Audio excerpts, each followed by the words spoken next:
Right. So now talk to people, okay, who are non-Toastmasters. What do you think Toastmasters International can teach about influence without authority that most corporate trainings miss? We teach you to practice the influence without authority on a daily basis. Now, imagine you are in an organization with more than 250,000 people across the globe. But you are in one small district right now. And I will say small because the world is wide and we are one part of one region, one small district. And you're working with another 15 to 20 leaders of your own. You have area directors, you've got club officers, and then you have another 100 members, in your division, in your area. You're not using your authority to tell them, I want you to do this. But what you're telling them is, if you do this, it will help you. You are not telling them that this is going to help me. But if they do it, they are helping themselves. Indirectly, it is helping you. So I think this is influence without authority, wherein you tell the other person what's in it for them rather than saying what's in it for me. Also, Sapna, share with us like what you have learned about leading across cultures and accents in Toastmasters, and how does that sharpen leadership in global teams? So one thing which I learned about, dealing with so many global people and different accents is we are all same, we are all human. At the level, if we look at it at large, we are all humans. Nobody is different. Maybe the colors of our skin might be different, the places that we live is different, but we are all the same people with same emotions, similar, things that make us laugh, make us cry, make us go, wow, oh my God. So if you had to mentor 10 new leaders simultaneously, what lightweight system, like be it in terms of cadence, feedback loop, or artifacts, so what do you use so that everyone levels up? I always share my personal stories. So obviously, in leadership guidance, what really happens is most of the time you're listening to the rant, which is perfectly fine because you want your leader to be in a good mind space always. But at the same time, I try and give effective feedback so that they understand, that where they are probably then what they're really doing good and what they really need to work upon. And most of the time it has worked with me because I do have leaders who want to get mentored, they want to understand opening clubs, etc. Or and I also guide a lot of my mentees to people outside because I know they are very good at it within the Toastmasters fraternity. So I try and link them to the larger network. So, folks, you have tuned into TGV, and hearty welcome to the Guiding Voice podcast series, the world's only quadrilingual podcast at this moment of recording. And we are trying to embark into multiple languages as we speak. And here we embark on transformative conversations for a better future. And we want to simplify and amplify your journey to success. I'm your host, Navin Samala, dedicated to making the world a better place by bringing you wisdom through valuable discussions with experts designed to simplify and amplify your success. And thank you so much for tuning in.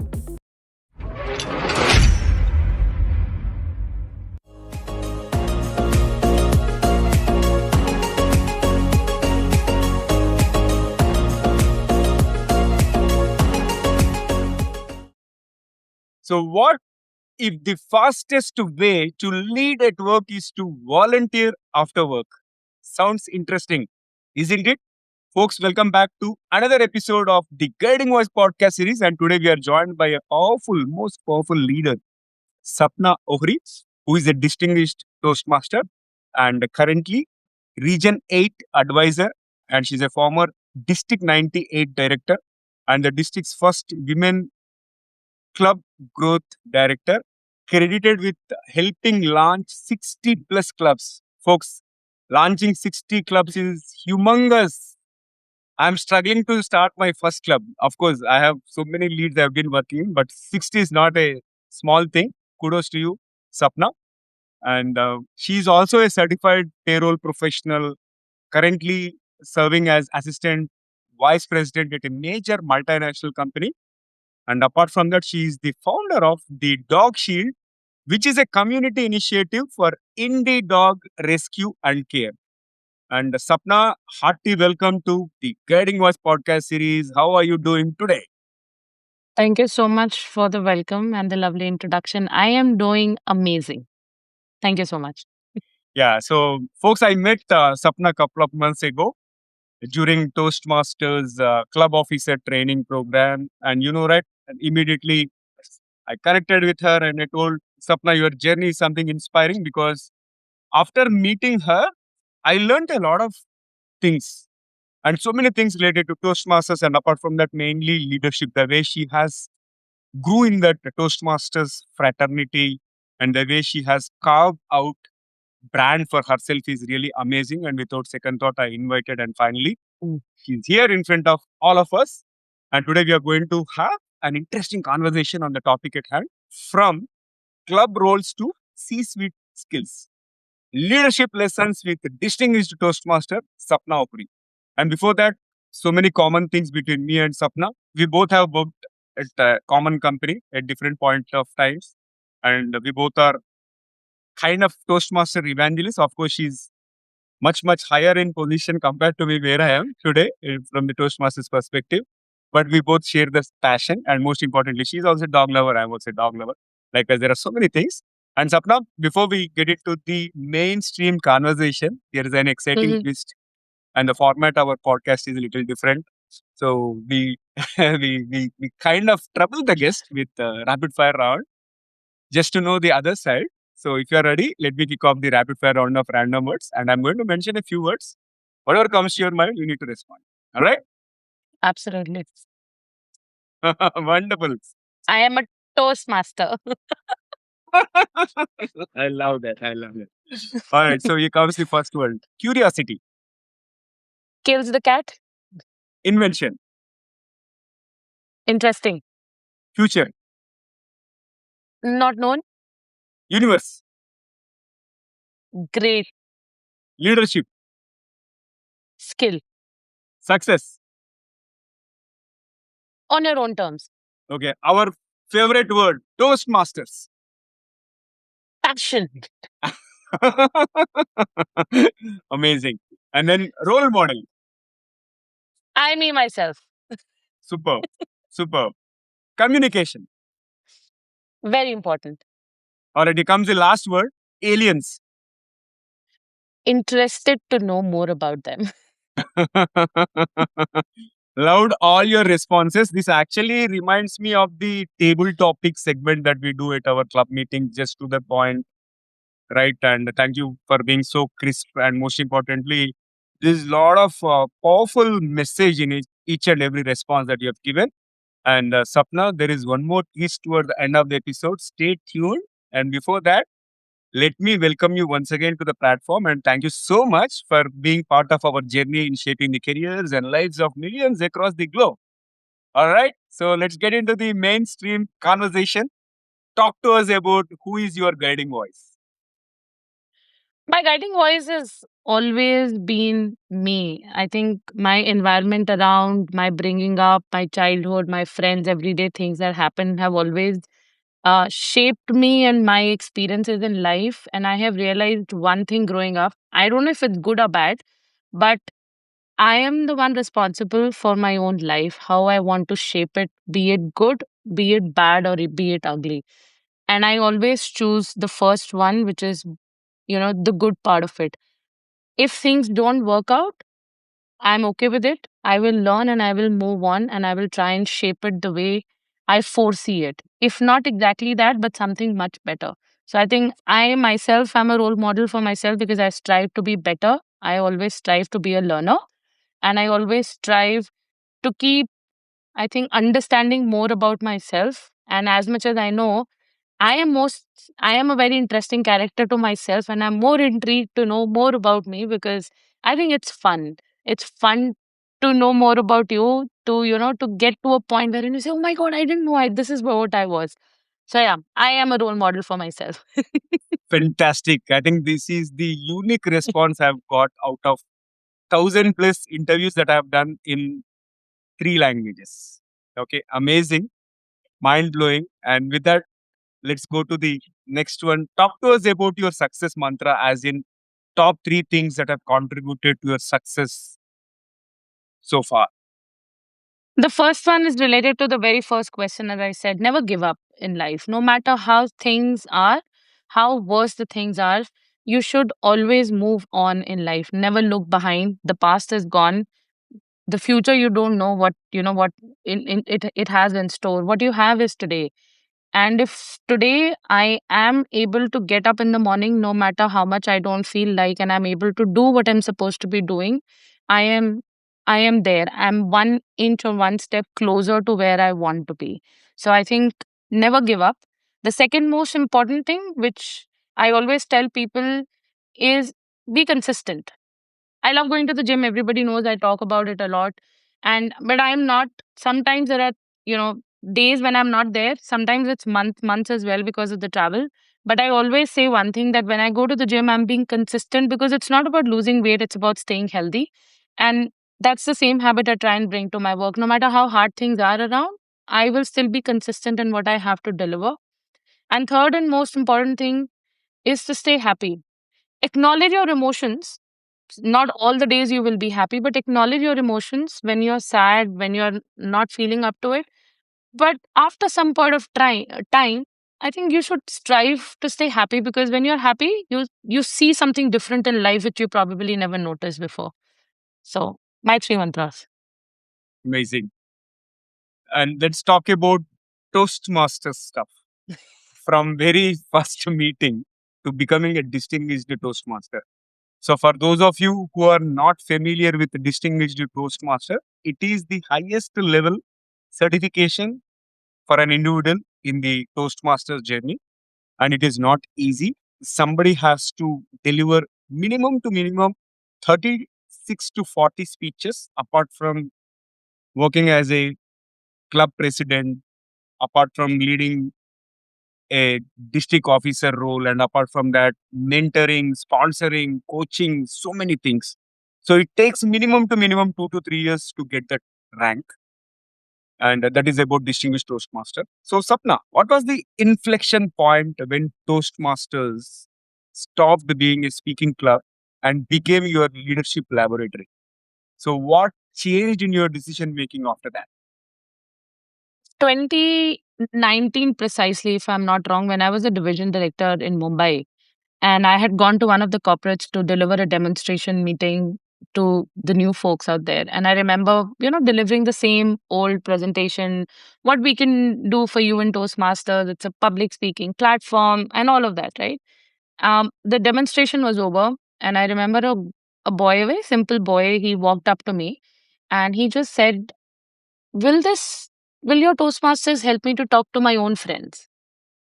That was I I didn't know what to answer, because nobody has ever spoken to me or asked me a question like that, right? You have gone to so many demonstration meetings as a club officer, as a Toastmaster member, and I'm sure nobody has ever walked up to you after you tell them, "Oh, it's a public speaking platform. You'll get confidence. You'll be able to speak to audiences." This boy just walked up to me and he said, Will Toastmasters help me to just talk to my friends?" That was my inflection point, wherein it just changed my entire perspective of this organization. And that's when my narrative of Toastmasters entirely changed. I became more vocal about that. It's not a it is a public speaking platform, I'm not denying, and anybody outside of you is public. I am talking to you, you are, a public to me. Whether it's one a communication is not always about 2,000 people to 100 people. Communication is also one to one. Some people, or majority of us, probably would just need confidence to talk to each other. Forget about 100 people. They don't want to be public speakers. They don't want to be keynote speakers. They don't want to be trainers. They just want to talk to someone, to a friend, to their family, just to tell them what they feel. That's when it changed for me. And from that day onwards, my narrative was, we help you to learn communication in a language that's comfortable to you. You want to speak in Telugu, you want to speak in Hindi, you want to speak in English, it's up to you. Help us to open a club, even in a local language. I am so much pro in opening language clubs that I just love to attend, even if I don't understand. Because I feel communication should not be barred only to a single language, which is English. It should be holistic, wherein I can speak in a language of my own choice, no matter what it is. So that was my inception point. Yeah, got it. And when you mentioned about languages, right? If somebody is comfortable speaking in the native, even emotions come out very well. In fact, recently in my 700th interview, I expressed the same thing. Like the host, I was sitting on the other side this time, since it is a 700th milestone episode. I was a guest, and my friend Kavita was the host, and she asked me, like, why do you want to venture into multiple languages? And I told her only one thing, which I answered to others also. If at all, I can record this in English and translate using some AI tools and all. But do you think we get the same emotion the way we are expressing it in our local language? We can't, right? So True. that's why, yeah, I think you touched on the right card.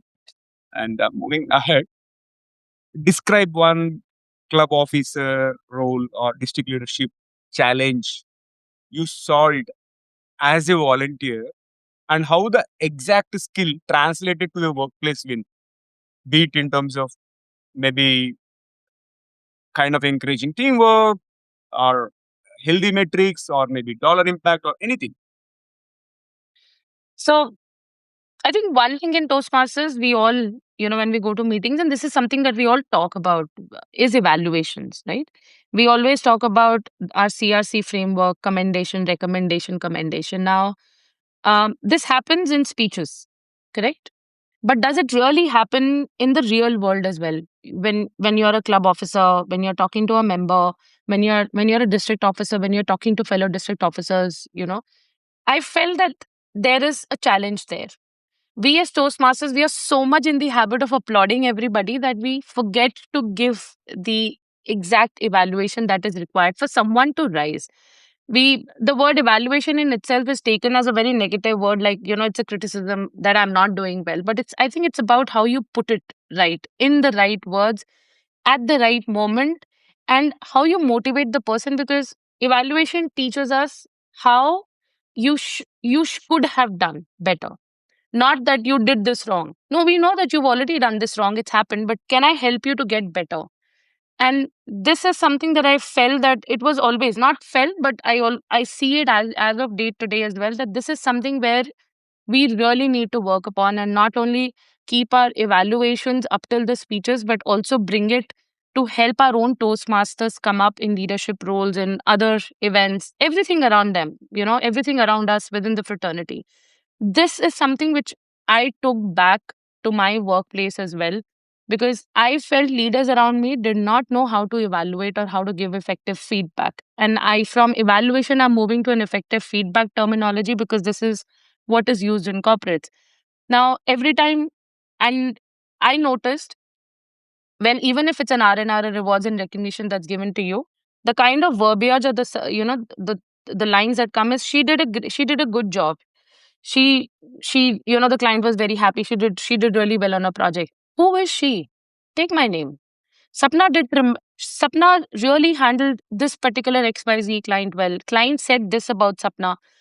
This is what her contribution was in terms of bringing revenue, etc. Whatever. Be very precise about what Sapna has done well. And when you sit with Sapna, please let her know what she can do better. Now, this is what I try to do always, and I strive to do it with in my leadership journey and in my office work as well. Amazing. Thank you for sharing those insights. And Toastmasters International is a not for profit organization. So, what can this teach? And I'm again asking this from a layman's perspective because I personally am enjoying my Toastmaster journey. And ever since I got flavor of it, I've become an official or unofficial evangelist. Wherever I go, I talk about Toastmasters. Right. So, now talk to people, okay, who are non Toastmasters. What do you think Toastmasters International can teach about influence without authority that most corporate trainings miss?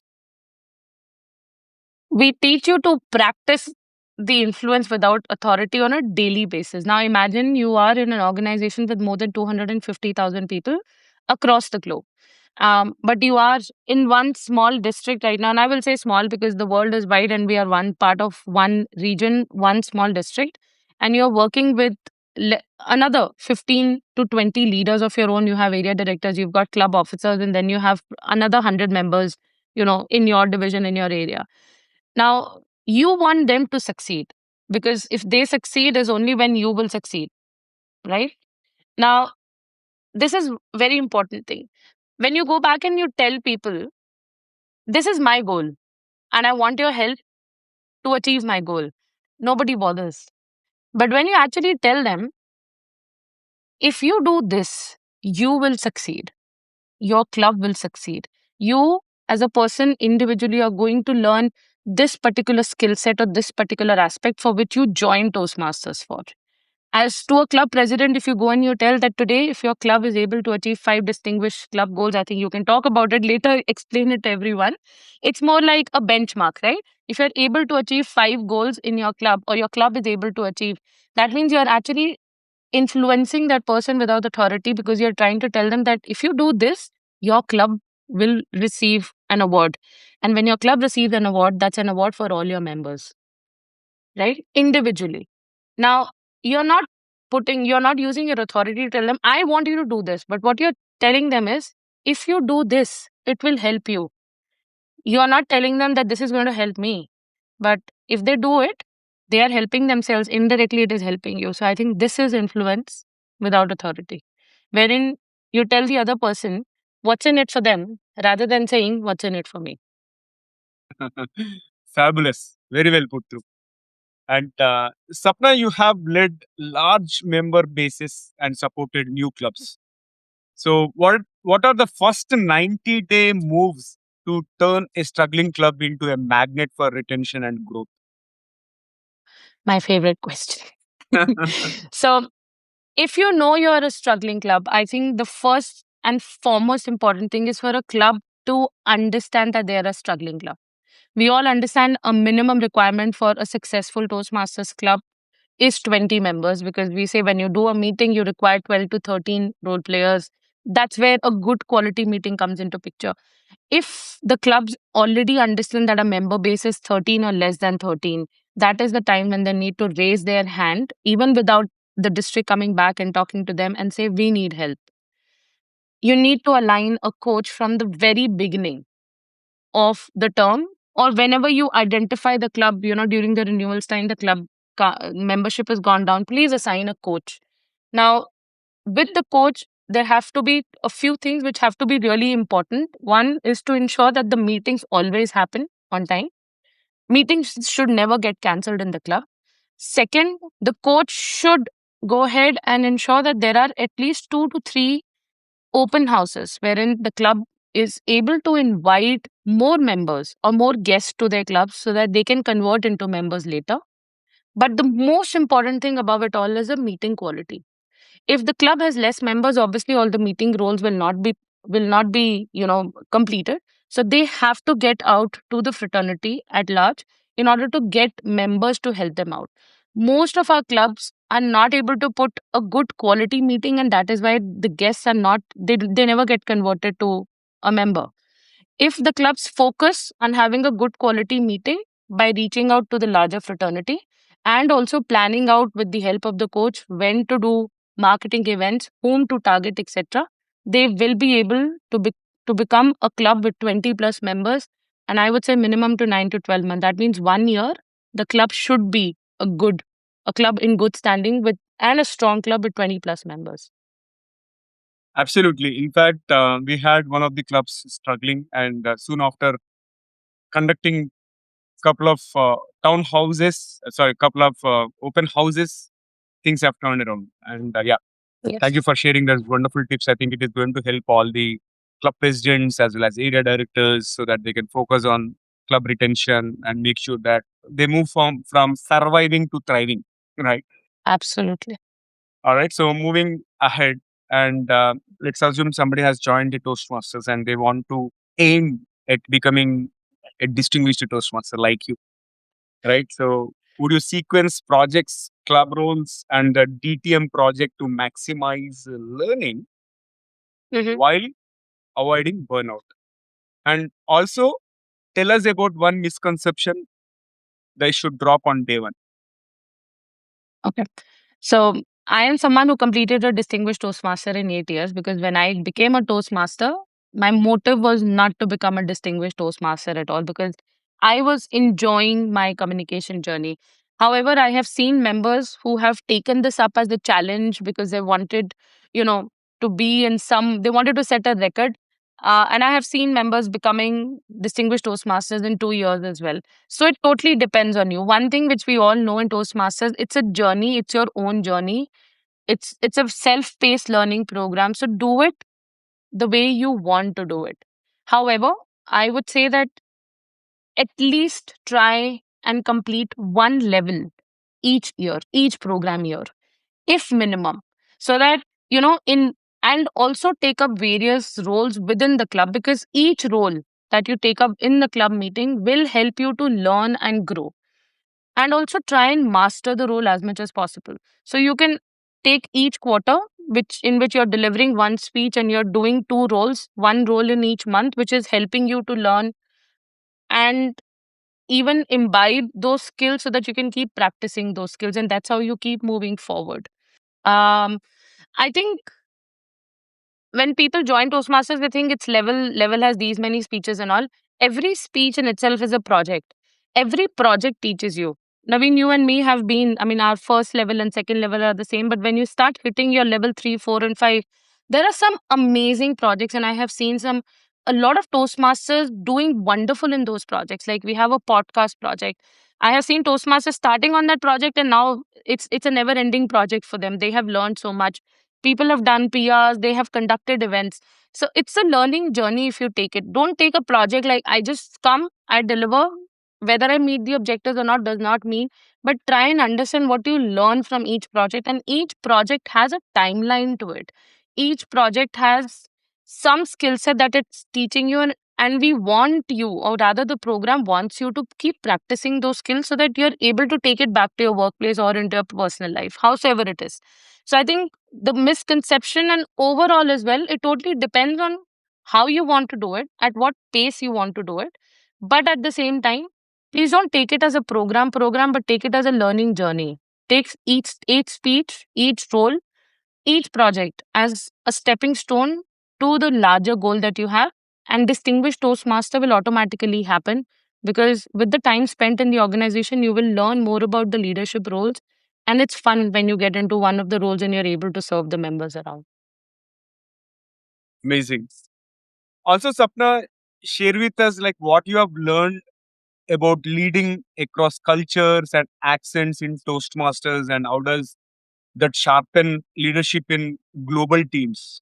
So, one thing which I learned about, dealing with so many global people and different accents is we are all same, we are all human. At the level, if we look at it at large, we are all humans.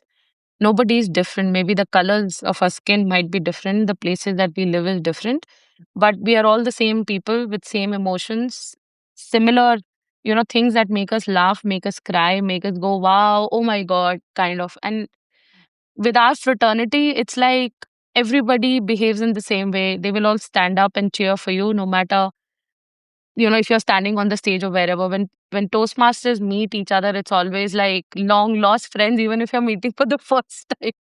So, um, well, what has Toastmasters really helped me is to know more about the global presence, how people really are, how their cultures are, because we can have that conversation very easily with our friends across the globe.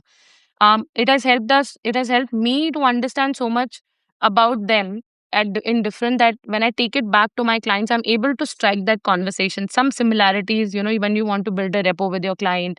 Um, because of the conventions that I have attended, I've been able to strike conversations with my clients about the places that I have visited. And they were like, oh my God, I didn't know this existed, even if they are like from that place. So it just helps to build that confidence that the person has been around, they have gone around, they understand our culture, they understand me. And that makes the working relationship a little bit better and puts you at ease, because they know this person will understand what I need. And with accents or uh, different accents, I would say is that you understand the mental level of the person as well, because their natures, even if you've just had a few friends, but at least you know the nature, so you know what they will like, what they will not like. And if you're good enough, not like me, who can learn a few jargons of the language good enough, or a few words here and there, which I am not really good at, but I sometimes feel I'm only conversing in US English. But I think it really helps you to deal a lot with people, understand them at a human level, which I'm able to take it back to my work, and it has really helped me out there. Yeah, amazing. Yeah. In fact, you reminded me of my corporate audit staff pilot days Hmm. back in 2013 when I've been to US, and uh, in that particular 1 month, like we worked across teams from 20 different nationals coming in, and I've seen that. Like sometimes we think that okay, people from other countries think little differently and all, but as you rightly said, Only our regions are different, but we are all humans and our emotions are also same here. Thanks for highlighting that. Yeah. And let's move to the next one. So if you had to mentor 10 new leaders simultaneously, what lightweight system, like be it in terms of cadence, feedback loop, or artifacts? So what do you use so that everyone levels up? Tell leaders, I don't think I can think about it. It's mentoring is very difficult part. Okay. Nonetheless, everybody requires a very different level of mentoring, which is very important to know. And I always tell this to people as well. If you, I mean, if you come to me, please tell me what is it that you need mentoring for. Sometimes it's speeches, sometimes it can be overall leadership, understanding about Toastmasters. So in my conversations, I tell them I want you to read this material, that material, or what is it that you want to do. So I'll take a simple example. Generally, I get like for speeches, right? Speech mentoring. Now I will ask, okay, what project are you trying to deliver? And also, I take that project with me and I say, okay, fine, please write it down and then let's talk about it. When I receive the draft, I have a call and then I will tell them why you did this and what is the thought process behind it. Because for me, I don't try and change everything very much, but I want to be sure that the speaker is very comfortable as to what they have written. Then I ask them for a video, like record a video so that I can see it, and then I will give them the feedback and I will tell them whether it's meeting the objectives or not. Now, this is one communication piece of it, and it's not very often that happens. So some they understand how it needs to be done. So after 2, 3 speeches, I would say that now I want you to focus and probably look at maybe your goal has changed if you want to have another mentor. Now, when it comes to leadership, I always share my personal stories. So obviously, in leadership, leadership guidance, what really happens is most of the time you are listening to the rants, which is perfectly fine because you want your leader to be in a good mind space always. But at the same time, I try and give effective feedback so that they understand, that where they are probably then what they're really doing good and what they really need to work upon. And most of the time it has worked with me because I do have leaders who want to get mentored, they want to understand opening clubs, etc. Or and I also guide a lot of my mentees to people outside because I know they are very good at it within the Toastmasters fraternity. So I try and link them to the larger network. So for me, it's something that works as self-paced and taking accountability. If someone wants to be my mentee, I tell them you have to be accountable to ensure that you schedule a time with me. You have a problem, call me anytime, but you have to be sure that if we talk about something, then you bring it back to me the next time when we talk about it. So it becomes more like a self paced learning for them. And then obviously, I'm there to talk, listen. Yeah. Wonderful, wonderful. Sapna, also walk us through a decision where trade-offs were unavoidable. When I say trade-offs, like quality versus growth, or maybe quality versus morale, right? So how did you choose and what did you measure to know it worked? It's a very tricky question, right? um, so this when I was a district director, I tell you, we all have that time during this journey when you have to look at the dashboard all the time and you're like, okay, I need to save this club, I need to save that club, and I need to, shuffle around sometimes just to be sure that the club has survived and I don't have a loss because obviously you're trying to chase the numbers. Not saying that it should be done, but I will still admit it, we all do it. So I think at that point of time the trade-off for me was to ensure none of the clubs die during the March renewal cycle. And I had given a very I would say a strict instruction kind of a thing to one of my division directors who had just started with a new team in Jan because the older team had gone that there are 13 clubs in the division and please ensure none these 13 stay intact. So at that point of time, I know that I had to take membership in one of the clubs in order for for the club to survive. And the result of it, the trade-off of it was that obviously I became select distinguished. But if you'll ask me in the hindsight, I think I would have let the club go. Um, as of today, if I'm sitting at it and I'm looking at it, I think I should have let the club go. But then, just because few people are not working does not mean that there are members who are not interested in the club. That was the thought process that I had at that point of time. So we really did work hard after that as well, the very next year as well, and the club did add a few more members. It did survive, and after that, I think it's still surviving because I am out now from from that club. But I know that the club is surviving, and they did add a few more members to it. So yeah. Got it.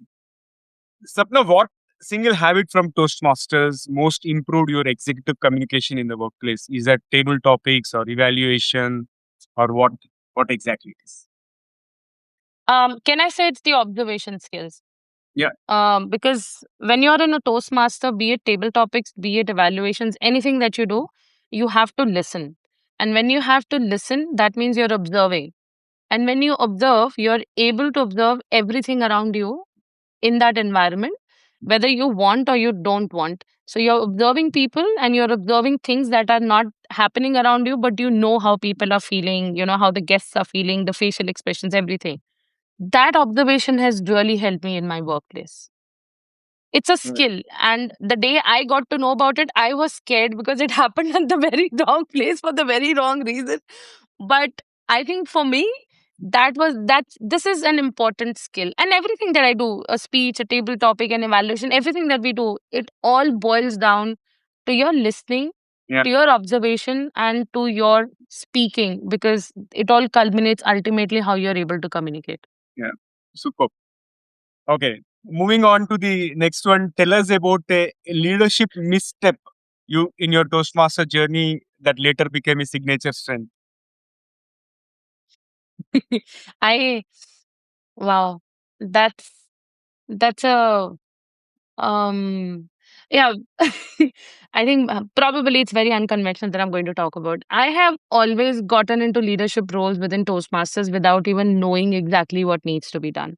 I am not a fan of going through the handbooks and all, even though I tell people, please go through the club leadership handbook, the district leadership handbook. But honestly, and I'm not someone who actually went out talking to past people, the leaders who've done that role. I always said, I want to do it, let me just do it. And I remember when I applied for a division director, I was told I'm not ready for it. And I thought in my heart that I'm ready for it. And I proved it that I was ready for it, with my result at the end of the year. So I think for me, this is one misstep that I, I never read about it, and this is something that I have always been doing, even in my professional career. I never read about the organization. So this has become my strength. Why? Because I am more curious then. I am in a learner's mode. I have a very open mind, and this has helped me personally as well because I don't judge people when I meet them. Because I don't know about you, I will be my bare self with you, and I will then start observing you, talking to you, looking at you, and later after that one point of conversation, if I will feel okay, should I continue talking or I shouldn't? That's when you know I take every person, every situation, everything as a learning opportunity. What I can learn, what I can't learn. So I just go with it. And that's become my strength right now. I'll be very honest. I just go like a blank paper. That's a wonderful perspective. I think somebody can try that for sure. Because typically, I have seen people doing a lot of research, going through past interview questions and what needs to be done, already talking to 10, 20 different people from different districts and all, and then later taking up that role. But I love your approach altogether. It's completely unique. And with that, let's move to the next one. And this question is aimed at maybe helping people that are listening or watching our episode and if they're skeptical about joining Toastmasters at different levels. Okay. So give me 30-second pitch. I'll tell the first person you are pitching is a fresh graduate. Why should they join Toastmasters? If you want to make a mark in your professional career wherein you want to be seen and heard, where you want to share your ideas effectively and with aim of how you can help the organization, you should definitely join Toastmasters because it will help you to learn and grow in your professional career. Super. Now let's move to the mid-career manager. What would be your pitch? If you want to know what is your true value in your organization, and if you want to know what value you bring to yourself, what is your self worth in terms of time and money, you should definitely join Toastmasters because it will help you to network with people, with leaders around who have made a mark in their own careers and in their industries. This will help you to know where you can get a job which is better fitted for you, for your skill set and learning. Oh, wow. I should win. I should win a table topics contest. You are already winning it. So here comes the last segment, which is the senior leader. Why would you convince them to join us? Every senior leader needs to communicate the vision to the organization. If you have a great vision, but you don't know how to communicate it to your employees or associates in the organization who will help you to achieve that vision, then there is no point to be sitting there at that level and just building strategies. A good strategist should know how to communicate it well and influence without authority so that people can work together and all of you can bring much more revenue and success to the organization. You nailed it. Awesome. Awesome. Excellent. And after that amazing and incredible conversation so far, it's time for us to add some masala, spice it up, spice the episode with some excitement. Yeah, let's go. So here comes the first bullet out of second rapid fire round. If you could have one gigantic billboard anywhere with anything on it, what would it say? I am the warrior, I can't be broken. And I have it written on my arm. It's a Sanskrit shlok. It says, Ahasami yodha na kadapi khandit. Excellent. Excellent. I love it. And Sapna, describe yourself in just one word. Magical. A leadership skill you would put on a t-shirt. Just do it. 3-word advice to nervous first timers. Just be shameless. Wow. Wow. Superb. One club role you would turn into an Olympic sport. Sergeant at arms, please. I love the role. I simply love the role. Okay. And a worst place you practiced a speech, and be honest. Uh, I the worst place. Uh, okay. So I had my contest, and I'm telling this to everybody. I had my division level contest. That was the first time I ever participated in a humorous speech, and I'm very bad at writing speeches. Contest is running inside the venue, and I'm sitting right outside on the sofa, and I'm still jotting down the points for my speech. And I won, I think, the first runner up or the second runner up, something like that. That's the only time I participated ever in humorous speeches. So where did you practice? It was in one of the companies in Pune, right outside on the sofa when everybody was loitering around and I'm trying to, write down the point. The worst place in the contest, like right before your contest has to start, that's the worst place you can when everybody's all prepared. Interesting. If your leadership style were a song, which one? उड़ता ही फिरूं इन हवाओं में कहीं या मैं झूल जाऊं इन घटाओं में कहीं. I can't remember the rest. Wow. Amazing. Amazing. So I found another talent in you today. And now pitch Toastmasters to a 12-year-old in 30 seconds. You being the younger generation of today, you are lucky that you have the power of AI with you. You have a mobile phone in your hand, but what you've forgotten is social skills. So join Toastmasters so that you can learn social skills by going ahead and interacting with people of your age, young children of your age. You can learn to be confident and you can learn to pitch that one idea that is running in your mind right now as to how you can make the world a better place. Wow. Simply superb. Amazing. Thank you for that. And here comes the last bullet out of second rapid fire. What is one electronic gadget or a fantasy gadget that you'd like to see or invent yourself? How can I want to invent wherein I can just make myself invisible whenever I want to. In the sense, if I'm in a party or a crowd and I'm just not up for it, my energy is like all going down. I just want to press the button and just vanish from there so that I can regain my energy and come back. Yeah. This is also another unique response. And I thoroughly enjoyed the second rapid fire round as well. And with that, let us flip back to the mainstream. So, Sapna, for an audience who can spare only 2 hours per week, what is the Mhm. minimum effective dose of Toastmasters that still compounds into visible career ROI, a return on investment within 6 months? Can I say just 30 minutes?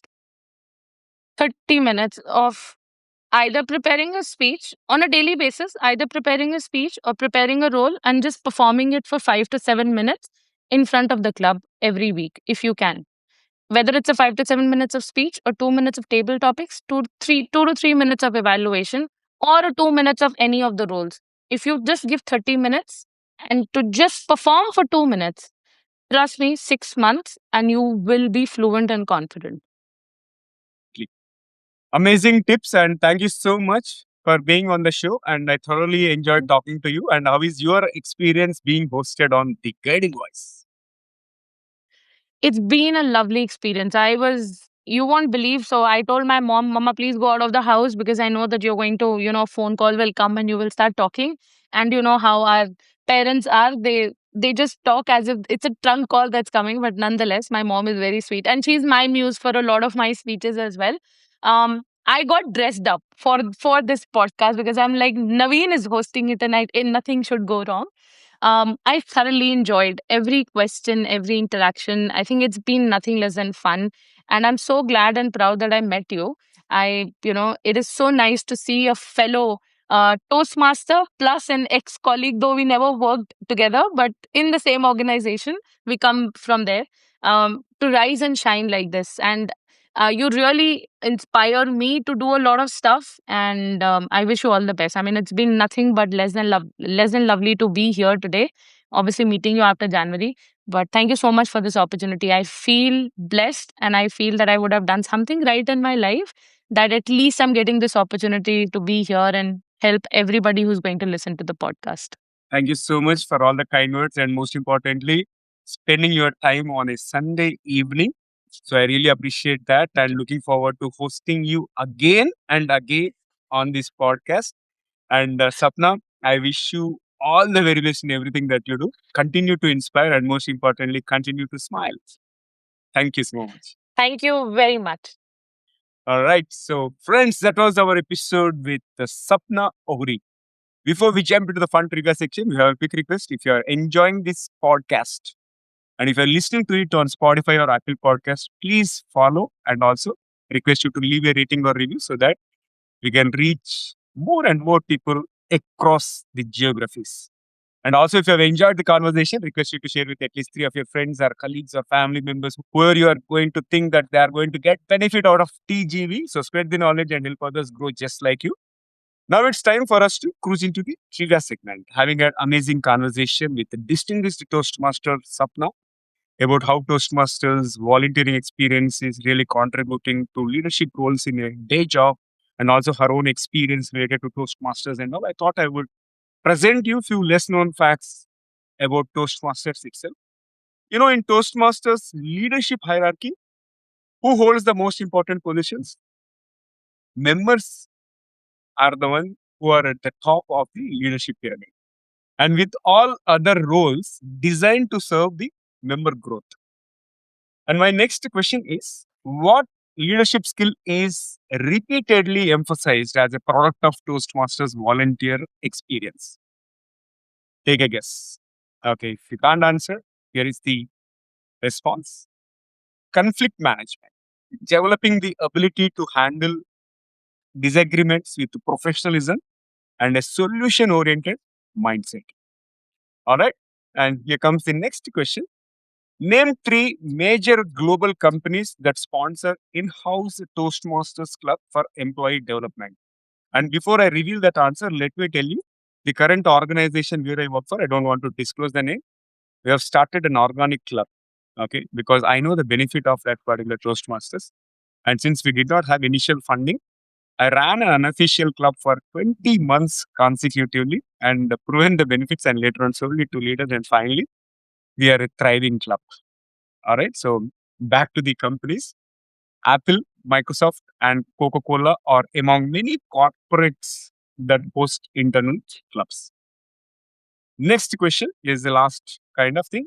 Which Toastmasters meeting role is considered as the CEO of the meeting, responsible for ensuring everything runs smoothly? I know for those of you who are not from Toastmasters, this is difficult to answer. That's why let me tell you the answer. It is the TMOD, which stands for the Toastmaster of the Day, which is a central role, often cited as often cited as the backbone of meeting flow, leadership practice, and most importantly, the agenda management. So this is all I wanted to talk to you about Toastmasters. And likewise, if you are interested in joining a Toastmasters club, just visit toastmasters.org, and on the top right hand corner, you find a link, find a club. Give your PIN code or zip code, and you'll find the clubs that are nearby. And there are over 14,000 active clubs across the globe. And once you are a member of one club, indirectly you are getting a passport to join any of those 14,000 clubs if they are open to public. So personally, I have benefited a lot from Toastmasters and seeing people getting into alternate careers, as Sapna mentioned, right? It is every opportunity, right? Don't stop it there. Try to hone your skills, harp it in such a way that probably it might become your alternate career. I've seen people becoming stand-up comedians, life coaches, so on and so forth. So there is so much to extract from Toastmasters, as if it is like a sugar cane. That is what I always think, right? How much ever you want to crush until last drop of that particular juice. Likewise, you can extract as much as you can from Toastmasters. All right. So, folks, that's it for today.